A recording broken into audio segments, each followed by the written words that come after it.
one nation, under God, indivisible, with liberty and justice for all. Please remain standing if you don't mind, please. We're asking that everybody remain standing as we remember our colleague, Cindy Norbloom. Cindy died recently after a courageous battle with cancer. Cindy is survived by her husband, children, by school and community boards, former students, colleagues, friends, all of whom loved her dearly.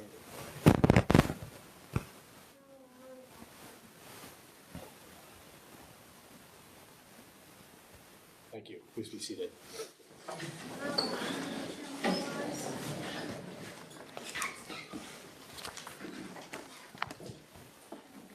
Can I have a motion to approve the agenda for the December 9th, 2024 Board of Education meeting as presented? Second. By Laura, second by Cam. All in favor? Aye. Opposed? Item passes. Our executive session is at the end, correct? Nope, beginning. Beginning? Yep.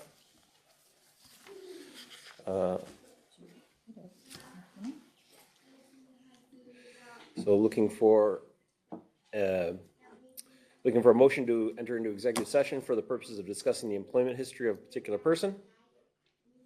So moved. So moved by Laura. Second. Second by Dave. All in favor? Aye. Opposed?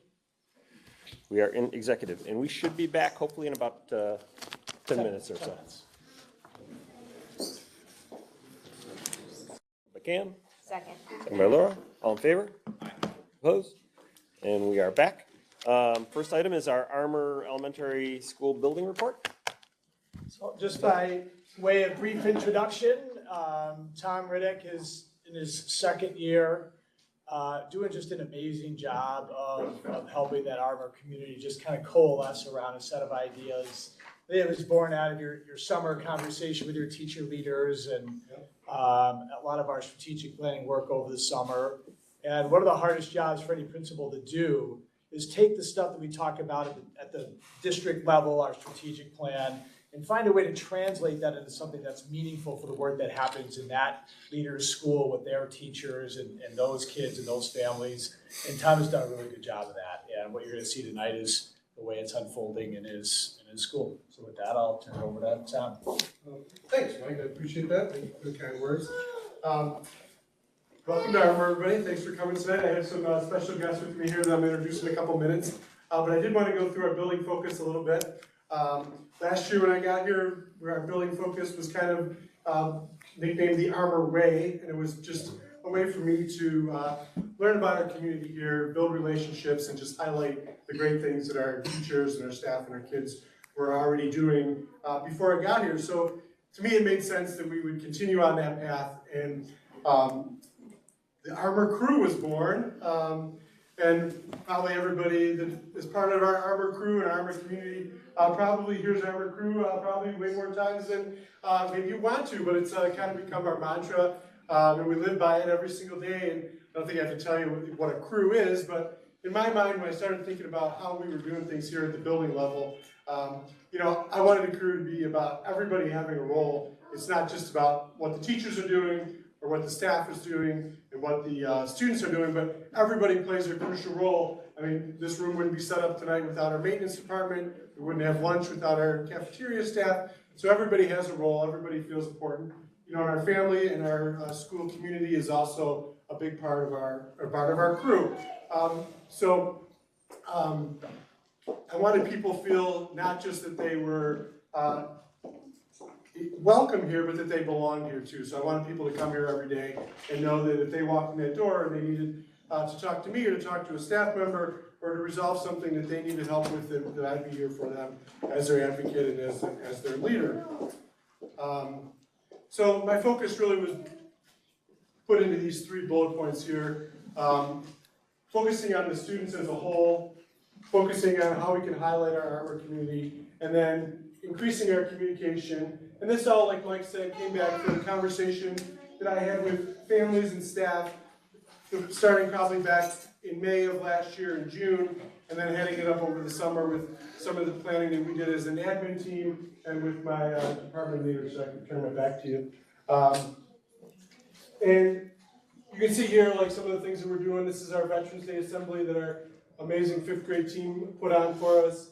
You know, kids getting outside every day in the snow, in the rain. They're out there all the time. I've never seen so many snow pants and snow boots as you will see when you walk down our hallways during the day. There's a picture there of Daisy doing our PTSA fun run. We've have an amazing partnership with our PTSA. I'm not saying that just because Dominica is sitting right here, but our PTSA has really stepped up and just done amazing things for us as a school community as well. We really try to focus this year too on our communication with families and the staff. You probably hear it all the time from me when you get my s'more newsletters. It's kind of a little bit of a running joke with me that I'd really love the s'more and send that out a lot to get that information out to families so that they can stay informed. So now I'm going to go through and talk about some of the evidence that kind of piggybacks off those bold points. So when we got together in September as a faculty in this room right here, we started talking about what we wanted to see as far as expectations that we could live by every single day. And we kind of built it around, we did build it around our district's mission, vision, and core values. And we wanted our ARMOR expectations, our crew expectations to really root us into how we wanted to act every single day, not just for kids, but this is for, you know, holding me accountable, holding staff accountable, and just what we hope to live up to every single day. So the staff came up with this really great crew, and it stands for character, respectful relationships, enthusiastic explorations, and working and playing safe. And this is rooted in how we just do things every single day here. When we see someone doing something really great that's showing character, you know, we're using that to build up and making sure that that they know that we're recognizing that. If we see somebody that's struggling with something, maybe they're struggling a little bit with relationships, we can go back to these traits and help strengthen our relationships that way by focusing on the relationship. So it's kind of tied this all together. From what I've talked with a lot of the teachers, they really are enjoying this. They're getting a lot of mileage out of it. The kids are buying into it. I had our last ARMOR Right breakfast on Friday, and I said to the kids, "What does the C stand for? What does the R?" And they can recite it pretty closely, but as you see, it's pretty much everywhere throughout the whole building. On the right here, you'll see the little tag. That's like just a little tag. Everybody that wanted one has one. It's just a little, we call them brag tags, and you have it on your backpack, on your musical instrument, and it's got our little motto on there just to kind of tie us all together. Everybody got one? Hudson, you know where yours is? Yeah. Awesome. So another thing that we've been doing this year for our evidence is our little ARMOR shout-outs. Mrs. Kate and Mrs. Buzak and Mrs. Kenny, this is really kind of their idea. So you'll see it in the little white paper there, and I have some hung up in the hall outside. But when a student sees another student doing something, or if a staff member sees a student exhibiting one of our character traits, they can give them a little shout out, and then our fifth graders put it on the announcements for everybody to see. So that goes along with that. You may have heard about our purple spatula. Our cafeteria staff was feeling that they were needing a little bit more support in keeping our kids happy and following the rules in the cafeteria. So we developed the purple spatula, and that's really all it is a purple spatula that I got off Amazon. And the kids work to earn these little paper spatulas, and at the end of the week, they get a chance to win the rights of having this purple spatula in their classroom. The kids have really been enjoying it. They've been really working hard to earn these spatulas. I think it's been helping boost our positive behavior. So if you get into a classroom in ARMOR, you might see the purple spatula. That's what it is. And there's a little tag when your classroom wins. You get that little tag to put on with your other brag tags. But some of the other things that we're doing here, we're like empowering students. You see that bottom picture, kind of hard to see, but there's Luke, and he's like being a classroom teacher. He's like helping out his classmates learn some different concepts. And then that thing on the very right-hand side with like the steps and the lightning bolt, that is our sensory path. It's currently in a box in our OT's office, but over the Christmas break, our maintenance staff has agreed to help us. They're going to strip down the floor for us. Their OT and the committee is going to lay this sensory path out for us, and they're going to wax over top of it so the kids can have some opportunities to get a little energy out, explore some of their sensory needs. And it's going to be right outside the hallway right here. So when you come back for the next board meetings here, you'll get to see that. It's a big thanks to our OT head back and our maintenance crew for agreeing to help us out with that. And then the last one I have here for our evidence is just the students. I want them to experience like really high level family activities, service projects, and recognition. We have our Armor Right, just a little Wyatt down there on the bottom. These are one of our pre-cares. You know, he's got there with his little Armor Right sign.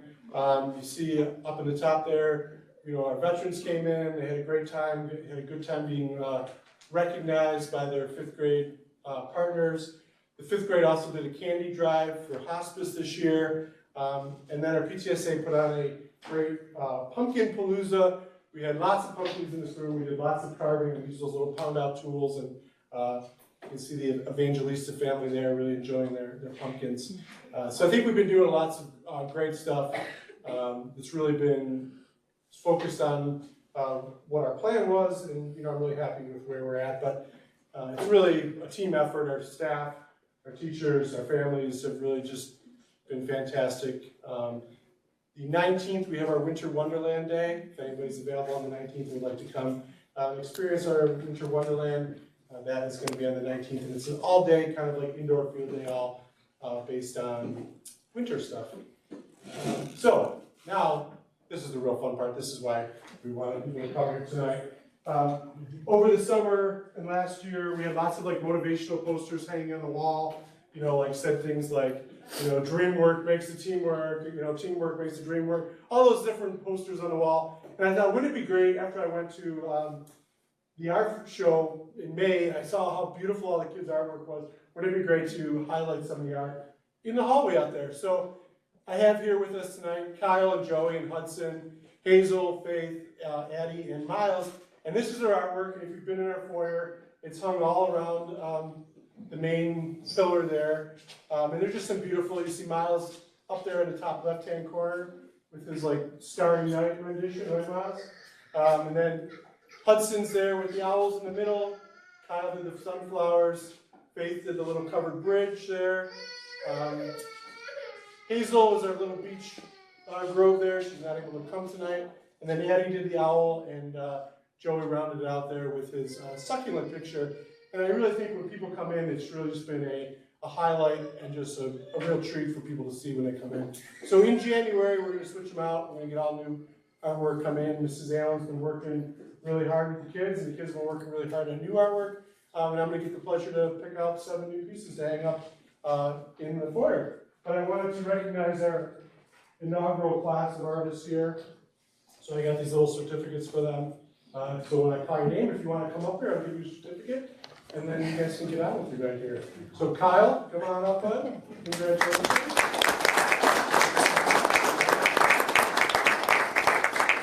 All right, Joey.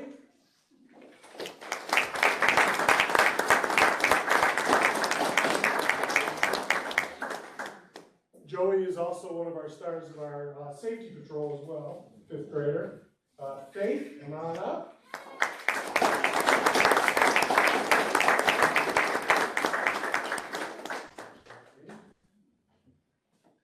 Miles.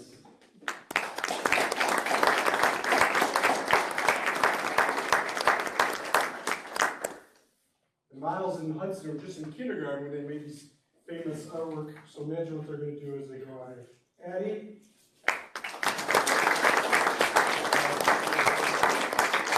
Hudson.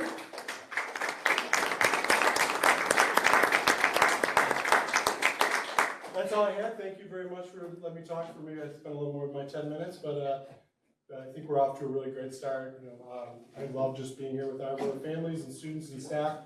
And, you know, thank you for all the support that you've given me. Thank you. Get all the kids together for a picture with Tom and you? Yes. And we Can all the got, kids come up for a picture with their certificates? And Mr. Ritter, and we'll get Mr. Cornell in there too. Kayla, I'm looking at you. Got it. I can only be bossy, I can't. You got them out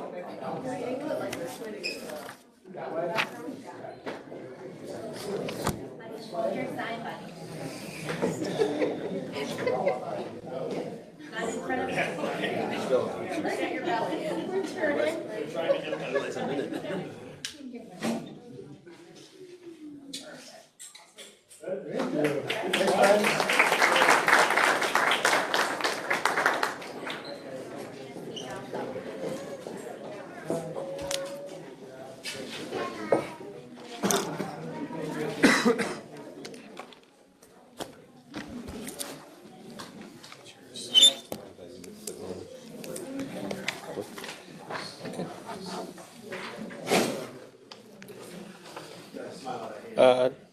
Okay, just moving along to our information items, board briefings, basically a review of our minutes from our last meeting. I don't think there's really much information for the board other than our capital project update we'll be talking about.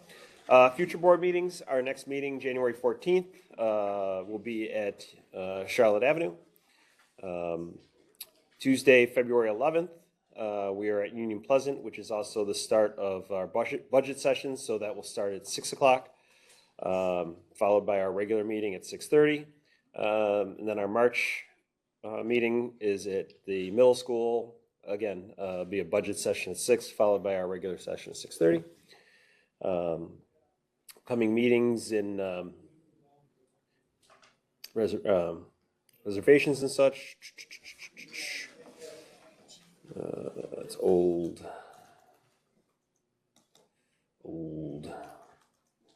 I don't think there's really much coming up. NYSBA's lobby day is coming up next February, so not much going on in December. Just some informational budget transfer items. Moving on to board committee and individual reports, starting with our student rep. So we had our Thanksgiving food drive that Character Club runs. It was very successful. It was a fun day, like cold but fun. And then we had a student, Michael Gomolka, come to us and a bunch of other clubs in the high school, and he had this idea to do cards for veterans that are in hospice.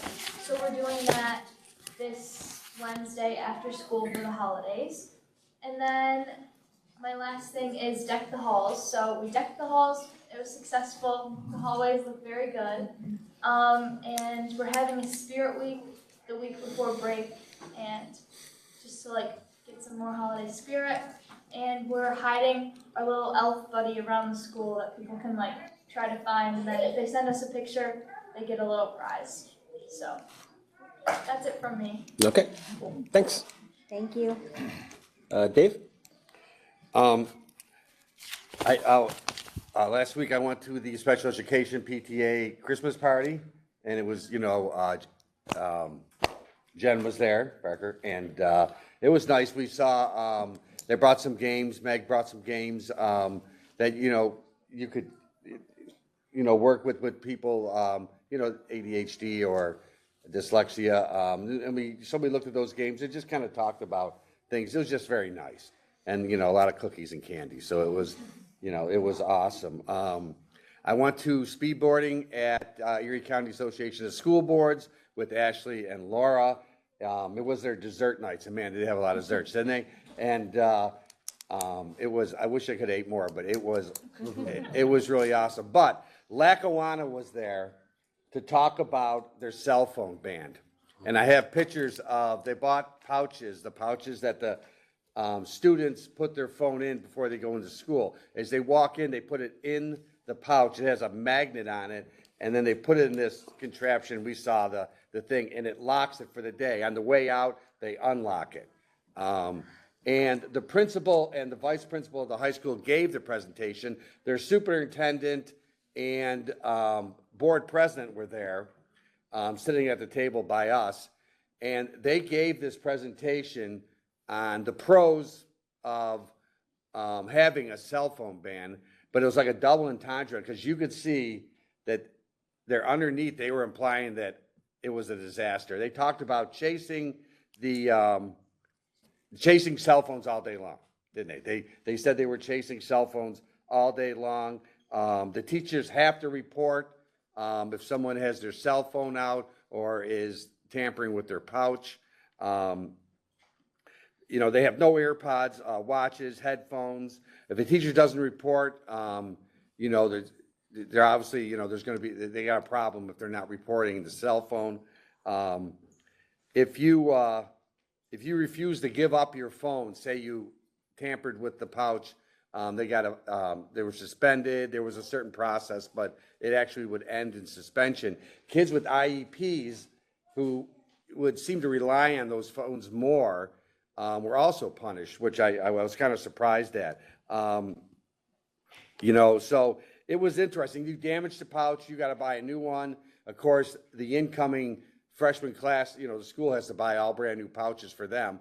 This pouch is the students to keep. It's not like they're turning it back in, but they gave that presentation and you came away, everybody else had to, with, wow, we're never gonna do this. What a disaster, you know? So, I thought it was interesting because it was running so long.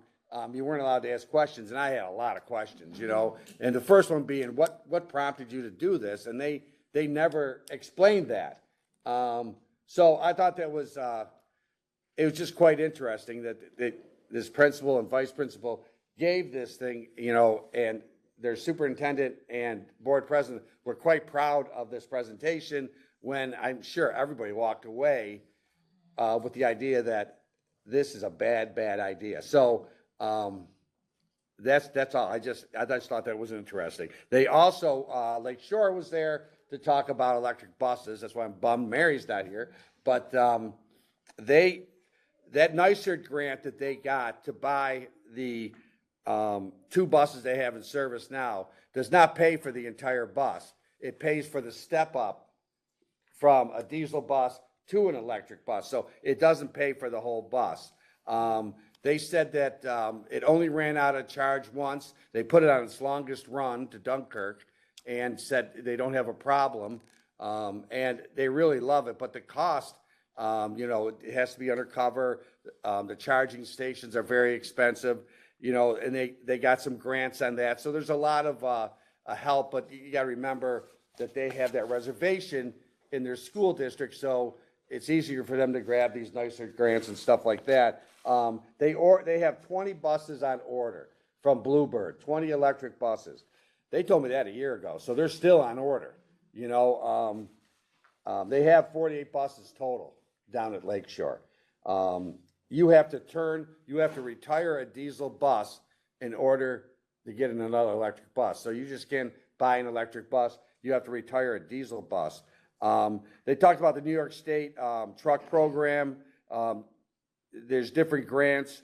Then they said that once the deadline, which I think is 2030. Which one? The deadline where you have to be all electric. 2035. Okay, 35. You can't register a diesel school bus. After that, that's right. They won't Yeah, register. they won't let you register it. So I thought that was interesting. So there was a trade-in value on these 23 buses, but as you get closer to that deadline, you know, certainly these buses would have to go out of state in order to be traded in or sold, you know. So the charging stations were aidable through transportation aid, but not building aid. And, you know, they said they love them, you know, and I can see, you know, there is a lot of advantages, but when it comes to, I think, all the other districts that don't have these NYSERD grants available, who's going to pay for it? Richard Timms talked about at that seminar we went to that in New York State you'd need, you know, 50,000 buses, you know, at $400,000 each. Who's going to pay for it? And I think that's the biggest question, you know, besides that you need different mechanics, different lifts, you know, because they're heavier and just, you know, all the many, you know, there's a lot of negatives. But of course, the big positive is the effect on the environment, you know. Certainly when you see, you know, trucks going down the road, they're all diesel, and someday you'll probably see them turn to hybrid. You know, you'll see a hybrid truck that's diesel and electric coming out. But it seems, because, you know, they're really picking on the school buses because those things are running all day long, you know. So it was interesting. They said they love them, so that was good to hear, you know. And then they also talked on restorative practices, but you can talk about that because that's your thing, you know. So You said that one of the buses lost its charge? they forgot to charge it, and so they went to the Dunkirk run, And then the head of their transportation, they own their buses, their transportation department went down there, went to Walmart and paid with his credit card, like the $16, charged it enough to get it back to the school. There were kids on board? No, it was empty. They had dropped the kids off and it was empty. But, They had mentioned that they thought maybe they could get it back, but they weren't risking it. So. right, yeah.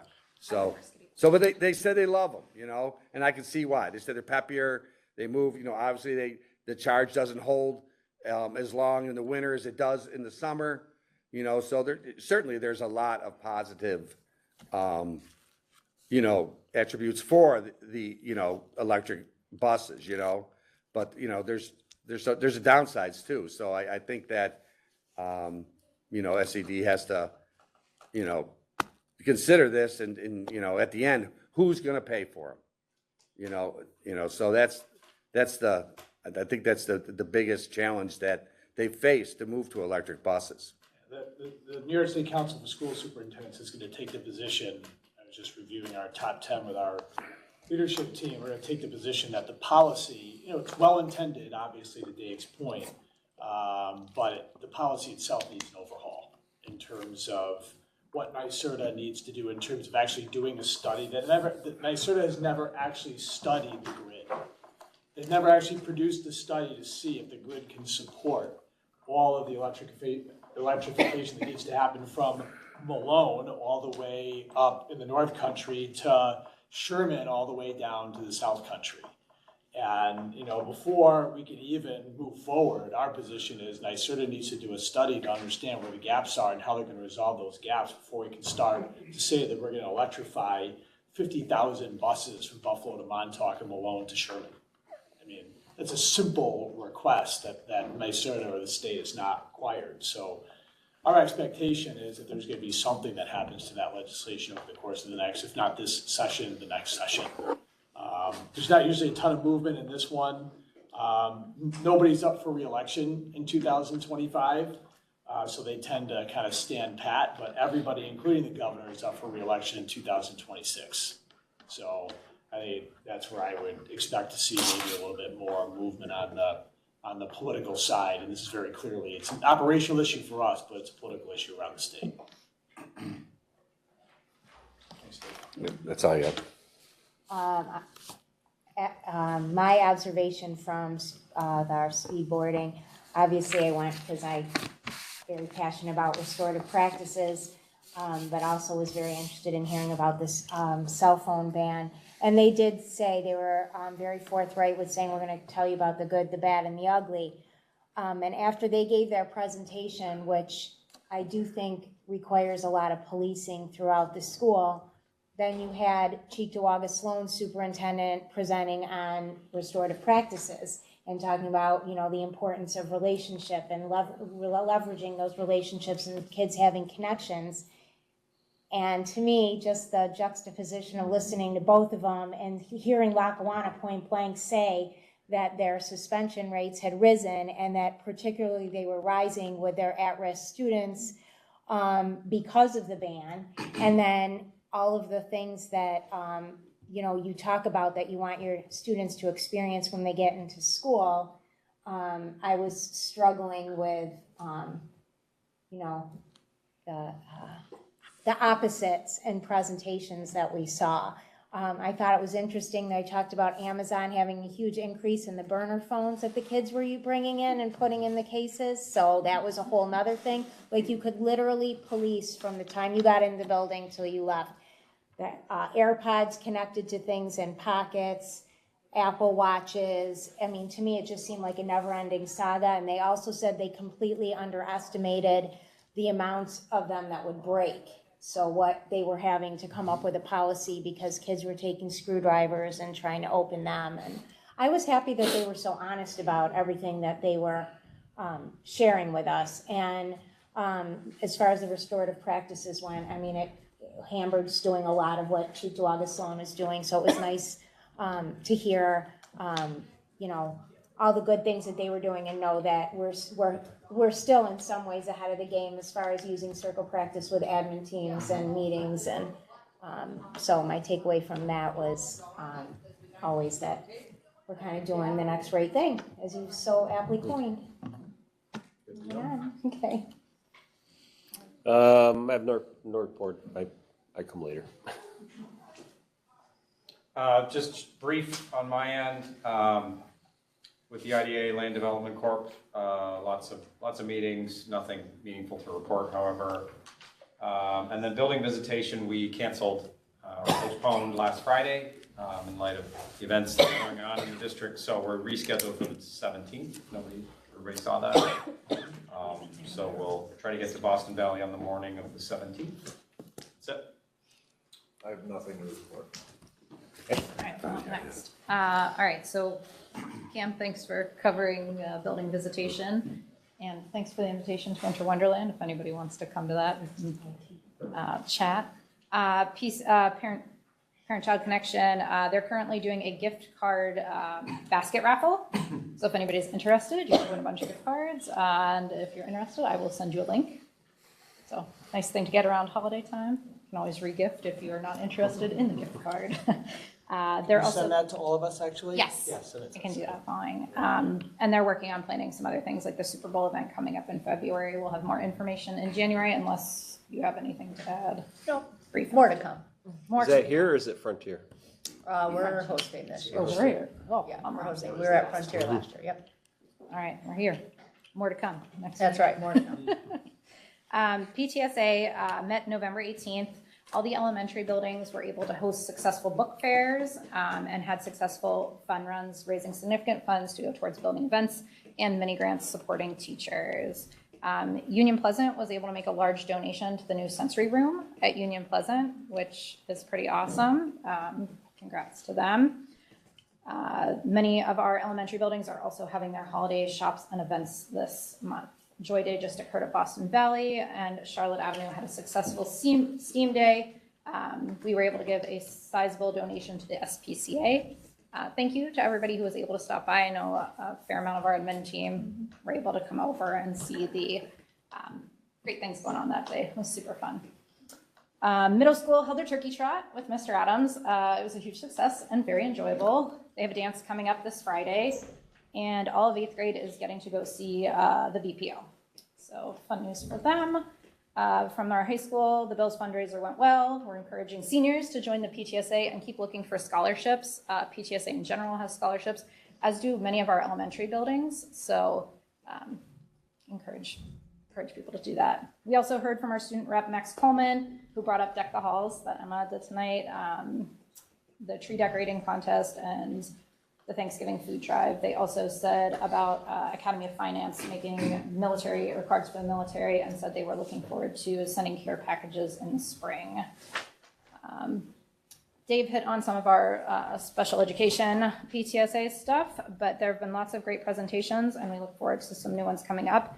In January, the core group will be meeting to talk about what's upcoming. In February, they're having Sumana Silverheels coming to talk about assistive technologies, if anybody's interested. And they always meet the first Wednesday of every month in the Access Room at Union Pleasant. I can set out information about that as well. Additionally, I was able to attend the speedboarding event. A lot of it was, Laura covered the restorative practices very well. Lackawanna, they did give us the good, bad, and the ugly. I made notes on that exact statement that they talked about. And I think we all heard some different things. I think it's a great way to drive the conversation, because there was definitely a dichotomy of what they want, what they're getting, and some good and some bad there. Like they talked about the burner phones and how that's increasing, but also how the expectation of having less cell phone usage in the school is occurring.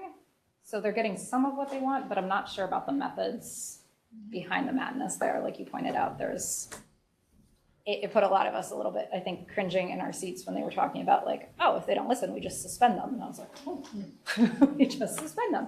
That maybe we could find a better middle ground on that. But I think overall, my takeaway from that was about setting expectations building wide and how that would look. Maybe not for banning phones, but just what our policy is overall, because I think a lot of their problems are stemming from not having the same expectation room to room, or people following the expectations. So going back to like school-wide policies that they have. So Thanks, that's it. You know, just, Meg Comfort mentioned this is at Frontier, and a social study teacher told the students that, that one of their grades is they're gonna get 100 as long as they don't pull that cell phone out. Every time they pull that cell phone out, they lose 10 points. So that would go into their average. So that was a you know, a real incentive to keep that cell phone in your pocket. I thought that was interesting. Of course, it's at Frontier, it's not Hamburg, so we ain't doing it. But she brought that up at the PTA. Good to know. Yes, it was interesting, you know. So every time you pulled that phone out, you lost 5 points or 10 points. I forgot what you said, but you know, so you wanted the 100% to go towards your average. You kept that cell phone in your pocket, so I thought that was interesting. There's lots of ideas out there being tossed around on how Yeah. we can set those expectations and how best to meet them, and I don't know that anybody has the answer yet, but it's certainly discussion worthy for the future. Yeah. Okay, all set? Moving on to our capital project updates, our construction partners. Hello, everybody. Quick update today. Just dive right before we get into the pictures, just to report what we have in front of you. No real new project issues or concerns to report. We're moving along pretty well. As far as milestone and schedule goes, I have to report that the odds are effectively all three done. They're occupied, being used as a few miscellaneous punch list items, as we call it, to button up there. We tend to kind of come through with the dragnet in those spaces in the winter break and finish up in there. Music rooms are a similar spot, basically done. A few punch list items to address in the break, and then we should be fully ready and occupied. No more constraints. Art rooms, we're just working through a few cabinet requests, a few changes. Things with sinks we're going to adjust. Again, the next couple of weeks we're showing that the 16th, hopefully we can wrap up those pieces, which basically gets us out of the elementary schools for phase 2, completely. A couple of other big updates, so just coming out of the high school, we're going to be working through the break on a lot of the infrastructure, steel, and prep work for steel to accommodate rooftop units, various mechanical units in the building. That's just kind of behind the scene work, second shift work that'll keep going. And then also the maintenance barn that we opened bids for last week. We're going to approve that hopefully tonight on the docket later, and should see that construction starting in the next couple weeks on the storage barn, maintenance barn behind the middle school area there. Ballpark, like completion date? I know, I'm They're cringing as I ask the question. Our schedule realistically, I would say our schedule is fairly aggressive. We showed 5-6 weeks Okay. to finish it. That would be the whole scope. March 1st. If it's before that, Weather's Okay. good, I think it can go. all right, Snow dependent. snow dependent, okay. Unfortunately, foundation work and direction, helps, 5-6 weeks is the fair expectation. Okay. Financials wise, there's nothing real significant to report as far as changes. We do not have any more change orders to approve today. Phase 1 committed costs, you can see there, the third box down is locked in. Phase 2 continues to hover right around 29 million. And the next line item is just the rest of the referendum budget effectively. That's really it for major stuff to report. Pictures real quick, just to run through what you're looking at. So the top 2 pictures on this page are the Armor windows outside the odds. The new graphics have been installed on those. Those look great. We're also looking at, I believe, I think that's Armor, right? Yep. With all the cabinets installed. Yep. The The one on the right is historical, actually. storage. That's cool. You're beautiful. Then on this page, you're looking at some Boston Valley pictures. So top left is the window there at the vestibule entranceway outside the odd, those graphics. Top right is in the new nurses suite with the cabinets completed. And then the bottom pictures are the music room with all their cabinets installed. Last set of photos here, this is over at Charlotte. So looking at the music room, top right, and I believe the next 3 pictures are all of the classroom. Again, cabinets largely done, a few adjustments coming. This is a request for sinks, shelving and whatnot, but otherwise the space is complete. We have final cleaners is actually running through the elementary schools this week, getting these rooms up for the teachers. Schedule-wise, in phase one, which is sending the final cost report here this month, close that out fiscally. Phase two, essentially wrapping up all 3 elementary schools in the coming week or so. And then the overall completion date being next fall to finish up the high school work predominantly. And get a final cost report submitted for that for the end of 2025. In phase three, which is largely Union and Pleasant work, we are in the design period now for that.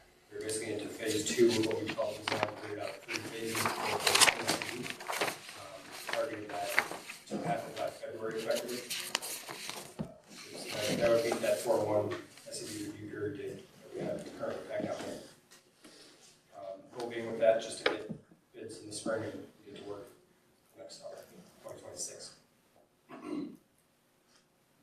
And then this is just looking out past this referendum, I should say, the next capital project effectively. Gordon Jones will be starting on building condition survey soon. The expectations going that week before that end date is 2025. This is the current rough schedule for the next referendum capital project. This is the 2026 project.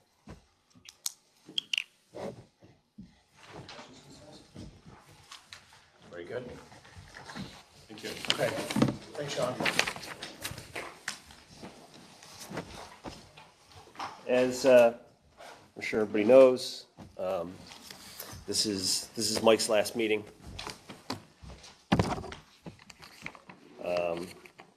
Just a couple things. It's kind of one of those happy, sad days. Happy for Mike. I think I'm sad for us. Still sad for me too. You know where I can start. I still go back 9 years ago when he was appointed. In the article in the Buffalo News, tough getting through this here. His appointment in the Buffalo News sarcastically wished him good luck, as well as all the trials and tribulations that our district was going through. When he came on, our district had no communication, we had no trust. Mike took the time to communicate with everyone, to build trust and establish relationships. With his ever-present mantra of his shared decision-making, I think one of his main things he's done, he led the collaboration of our current vision, mission, and strategic plan, all developed with a broad and diverse group representing all areas of our district. Our vision and mission of educating modern thinkers who create, care, solve, and discover, engaging all students in learning experiences that inspire lifelong learning and empower each for their future. Those are not just meaningless words that this group came up with, but it's a mantra that I think our staff lives by. Strategic plan is a living document, which in most districts, including ours prior, was basically just in a 3-ring binder that sat on a shelf somewhere until someone decided it was time to update it, and then they updated the binder and put it back on the shelf. Ours is a living document. We have a large committee that reviews it annually and makes sure that it's current and that we are doing what we say we're going to do. Through his vision, Mike, I think one of the other big successes, Mike understood that in staff mental health is an important factor in success, and brought Hamburg to be in the leadership position of mental health issues. And through that, empowering staff to be able to make decisions and hold each other accountable.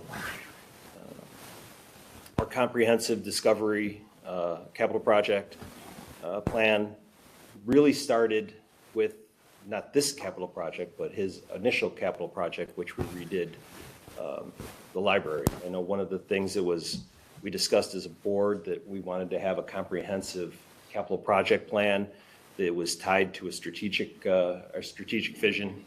Mike took that and worked with it.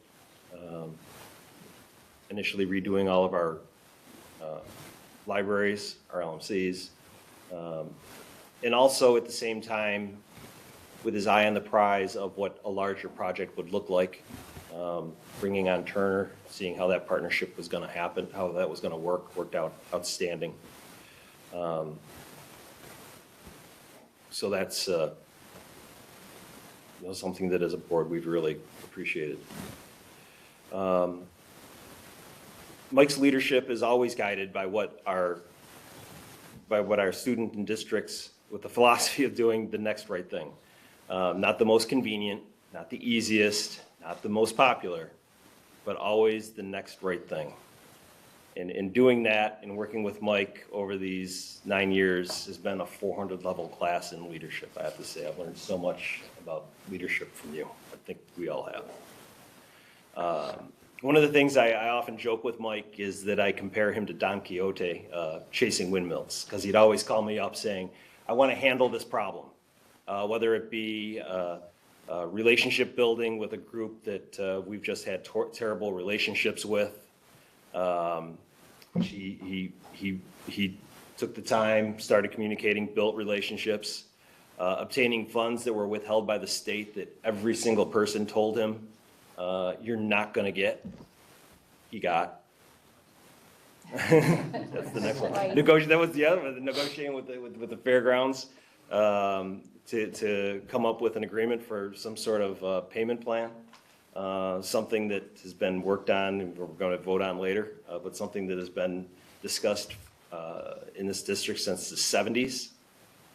And everyone said, again, good luck.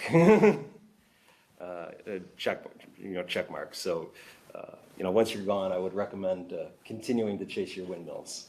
That's been outstanding. Your time here at Hamburg will be remembered fondly, and as a token of our appreciation, had made here is I took a piece of the turf. Oh, that's awesome. Put our logo on there. Mike Cornell. Grateful recognition of your stewardship from 2015 to 2024 from the Hamburg Central Board of Education. Thank you very much. One of the things that just to finish up, I really do appreciate your leadership, your mentorship, and your friendship. It's really meant a lot to me personally. I think it's meant a lot to most of these people on the board. And finally, the one thing I think I'd be remiss if I also didn't thank your family for letting you put in the time. So thank you to Diane and Jake for giving us your letting you give us your time. Diana's here in the back sitting next to Tom, so. I didn't know she was going to be. Yeah. I figured she'd be here. So we appreciate. We know we keep them for a long time. So thank you, and we look forward to seeing what you can accomplish in your next phase. Thank you. It's really cool. Thank you very much.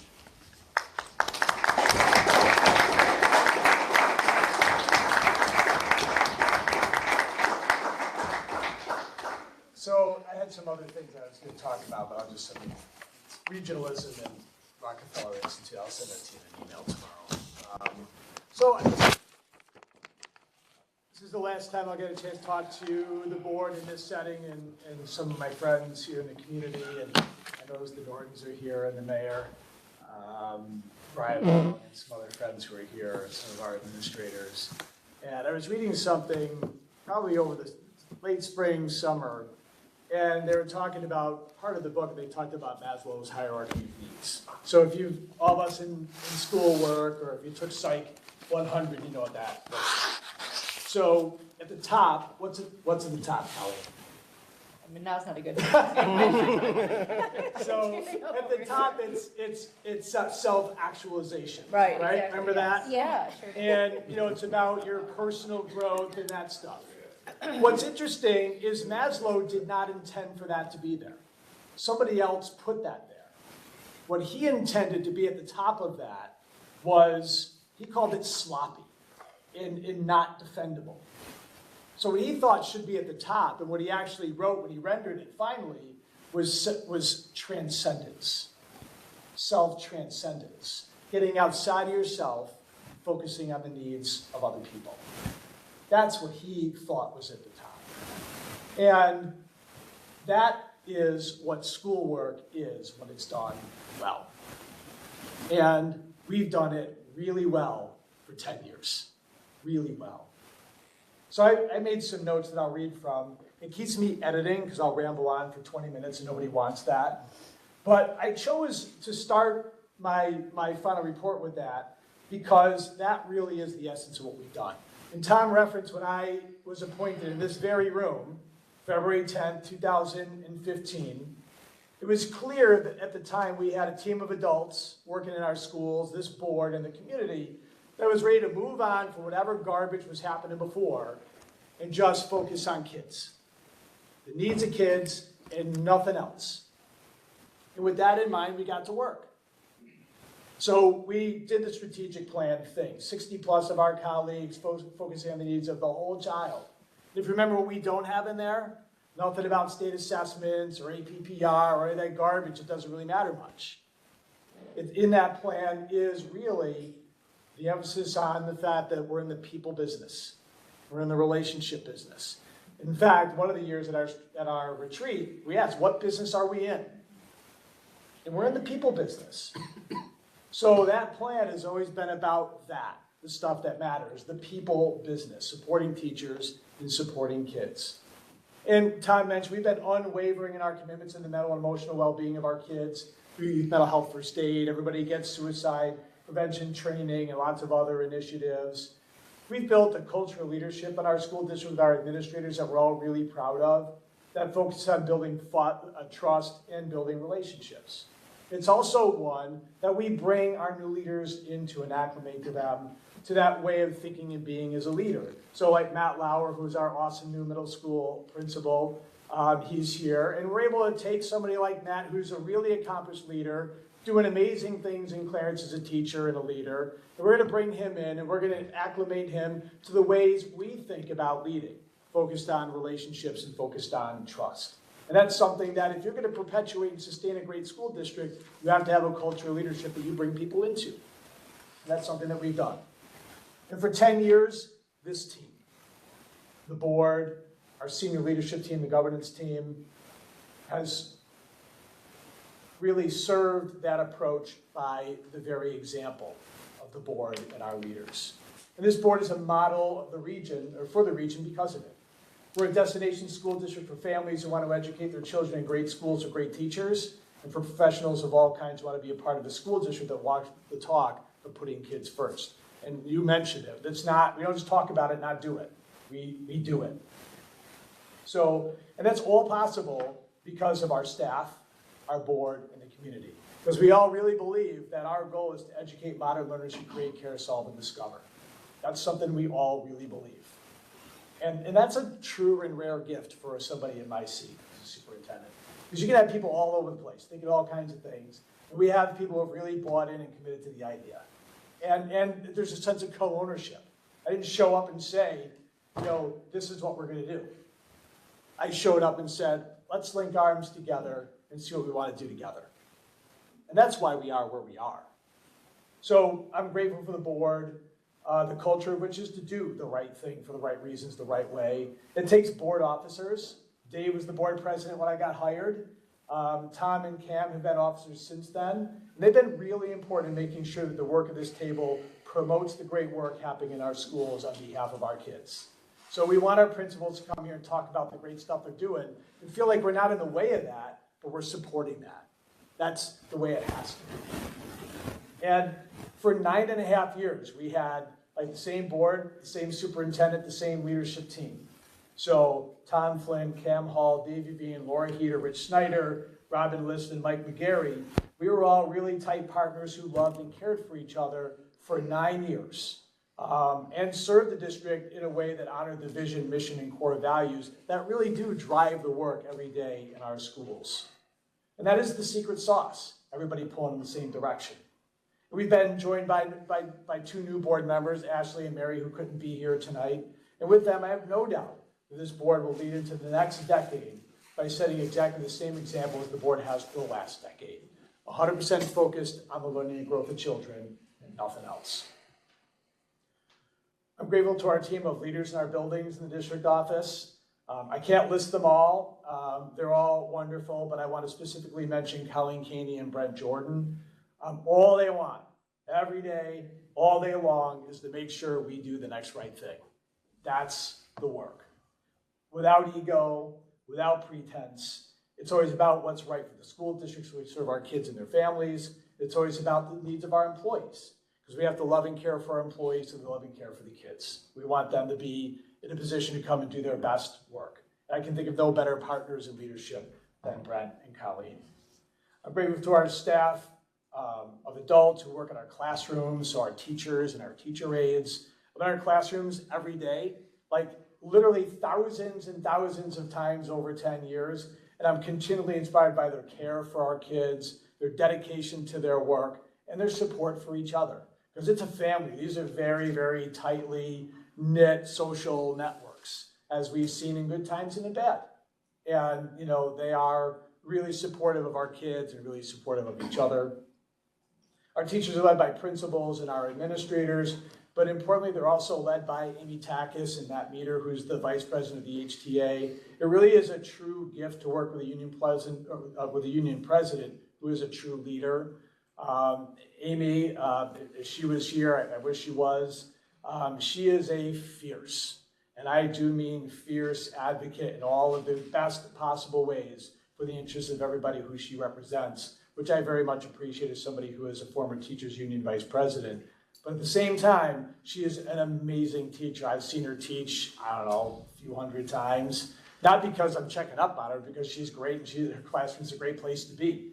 And I've gotten to know her kids over the years when I'm there, and she's really dedicated to the community as a servant to kids. I'm thankful to our clerical staff, technical support folks, custodial buildings and grounds. Art is here. He's the leader of our buildings and grounds union, food service, our nurses, who not only support the work of teaching, but who by their example teach our kids about what it looks like when you work for a purpose higher than yourself. And I don't really believe in the idea of non-instructional staff, because they all lead and teach by their example. And we have amazing people working in all of our schools who lead by their example. And finally, I'm most grateful for Diana and Jake. Jake's not here, he's wrapping up his semester. Diana said, don't you dare cry. She told me the other day. So I won't. You want to talk about partners in leadership, they're the ultimate partners in leadership. Nobody does a job like this without your family being all in with you. And they've been patient, understanding, and they've never wavered in their support for this work either. Like good times and bad, they were right there with me the whole way. Even though I'm retiring, I'm still gonna hang around. I've been here for way too long and built way too many great relationships to just walk away and never come back. You'll notice I'm on the volunteer list. I had to write down a couple of, I had to fill that form out. So I put you guys down as references, so I expect you to vouch for me. And of course, I'll be available to Tom and Colleen and Brent and the board and the team as they continue to do the great and valuable work of running the school district. And I mean, I've loved every minute of it, like every minute of it. I love the community, its children, our staff, this board. I worked as hard as I could. I did the best I could. And I'll leave here in a couple of weeks very thankful to have had the opportunity to serve all of you in this role as superintendent. So thanks for letting me do it. I appreciate your confidence, and I hope that it was always well placed. So thanks very much for letting me do it.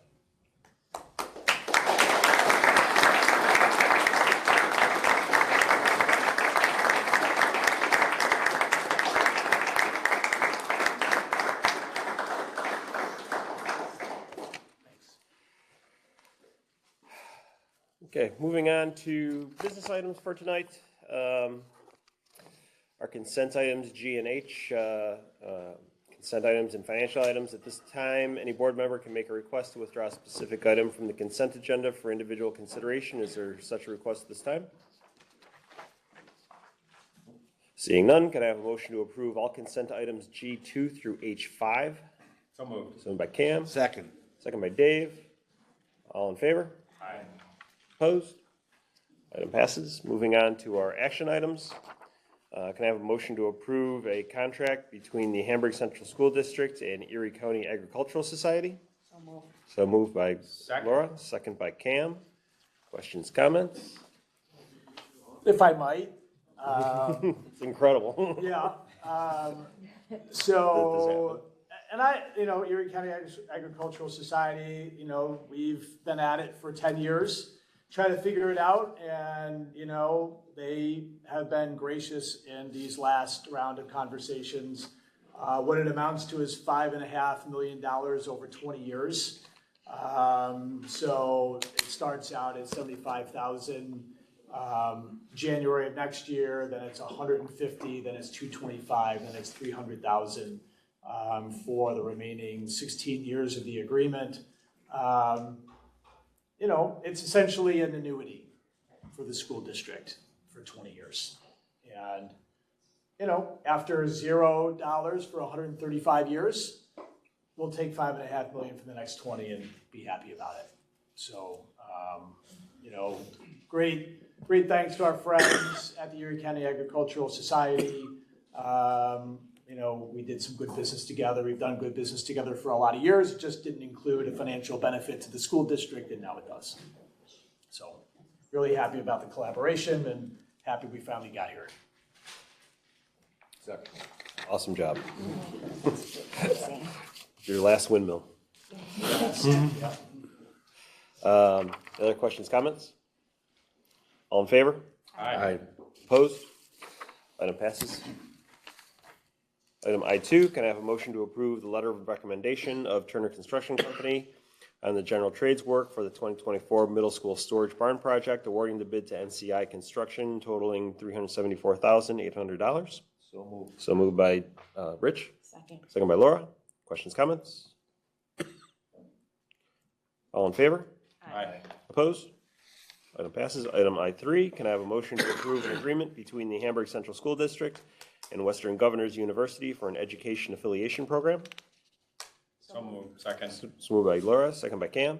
Questions, comments? Can you just go over what?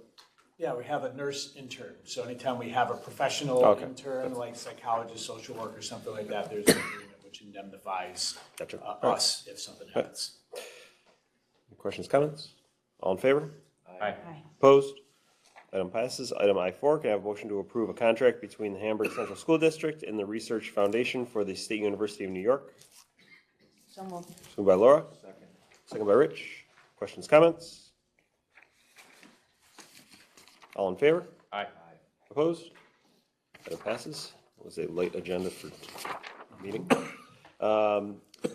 Next is just our public expression. Just as a quick reminder, some topics are not permitted to be discussed in the public forum. For example, any topic related to an employee or that can be widely related to an employee, special education placements, individual student situations, etc. If a topic is inappropriate from the public forum, the board president and myself will instruct you not to speak, but rather present your concerns in writing for the board's discussion in executive session. Before I get to the people that have signed up, I do have something from Josh Hake from the Village Rec Department. He unfortunately he planned on being here, but they have, I think, their Christmas party or something this evening, so he was not able to be here. But Josh writes that the Village of Hamburg Parks and Recreation Department, created in 1963, has had, throughout its existence, a strong relationship with the Hamburg Central School District. Over the last 9 years, that strong relationship has transformed into a thriving partnership. As the Parks and Recreation Supervisor during those 9 years, I can attest that there has been one individual in the Hamburg District who has made it a top priority during his tenure here to consistently partner with and include us in the current and future plans for our district's facilities and student learning. In the Parks and Rec line of work, collaboration and inclusion is the key to our survival, our relevance, and our success. If you talk to colleagues of mine in the field, they will find that they are jealous of what we have here in Hamburg with this school district. This might come as a surprise to you because we are unquestionably the after-hours educators and caregivers of this community's children, along with the parents and guardians, of course. The 300 people working for us as paid employees and youth sports volunteers understand this, and so does this individual. Simply put, the village's after-school program, summer camp, baseball, softball league, flag football league, and youth basketball league would not have experienced the exponential growth and success that they have over the last decade without the support of this district, and specifically its superintendent. Over the last 9 years, there have been a lot of reasons for leaders at every level of state government to take the easy road and say no when asked to step up, assist, and put themselves out there. I do not recall a time that I called Mike for any type of assistance or support, including the most tumultuous and unnerving moments of the COVID-19 pandemic, that Mike didn't work his tail off to say, yes, Josh, let's figure it out and make it happen. Mike Cornell has demonstrated a keen understanding that the education of young people does not end at 3 p.m. His championing of the district's investment of time, energy, and resources to create a holistic approach to education in this community should not go unnoticed, and it certainly isn't lost on me or my family.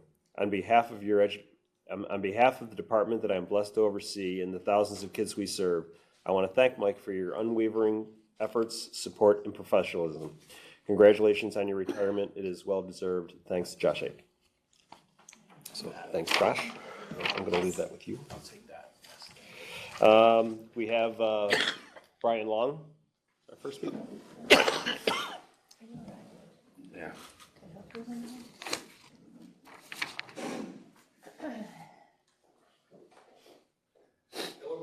Where I stand here.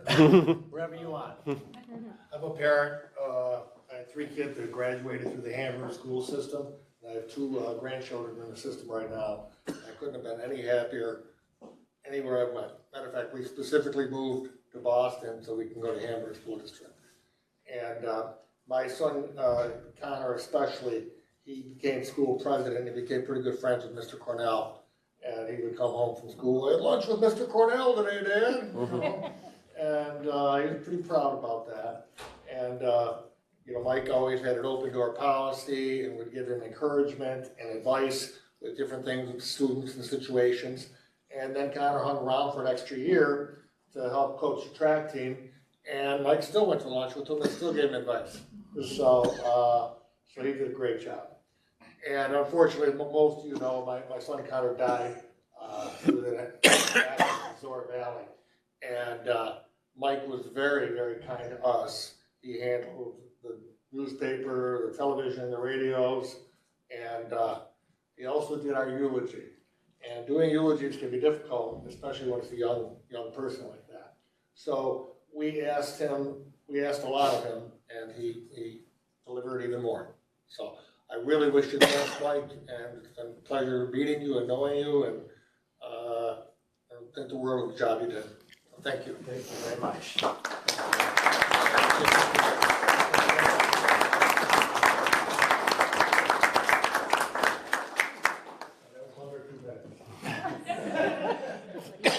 It was under 2 minutes, he said. Drew Norton. Oh, my buddy Drew. Oh, I love Drew.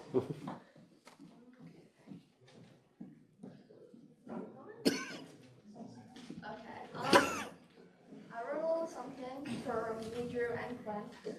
Mr. Cornell, on behalf of the Norton family, we'd like to thank you for all the memories. From Drew, I think it started in the 2nd grade. Thank you for all the sports talks throughout the years. I'm still crushing the ball with the driver you gifted to me. This summer at Raven Springs, you want to bus me out of school.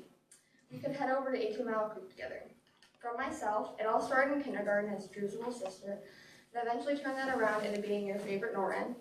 I've always appreciated our conversations, particularly the ones about basketball. I've always loved seeing you at my games, regardless of the sport.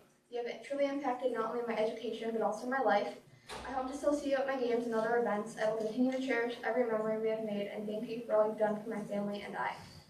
From Quinn, our bond started back in kindergarten. You were very surprised to find out that there was a 3rd Norton. You found me regardless and came into my classroom and introduced yourself. When you found out I played hockey, that became our main topic. I'll miss all the high fives. We hope to see you in the June of 2027, 2028, and 2034. And I think it all started with some puzzle pieces in glue. Congrats to the Blue Man. Thank you.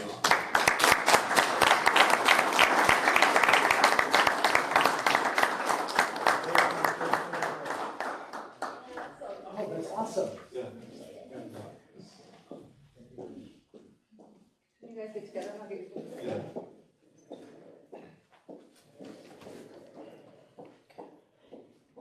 Drew, your sister's face in that hair. There we go. Okay, perfect. There we go. Now we're looking. Perfect. Awesome. Great. Thank you. I already have one with all the class, so I'm good. You can give that to your mom. That's fine. She can have it. Can I keep this though? Yeah. Okay, I'm gonna keep this.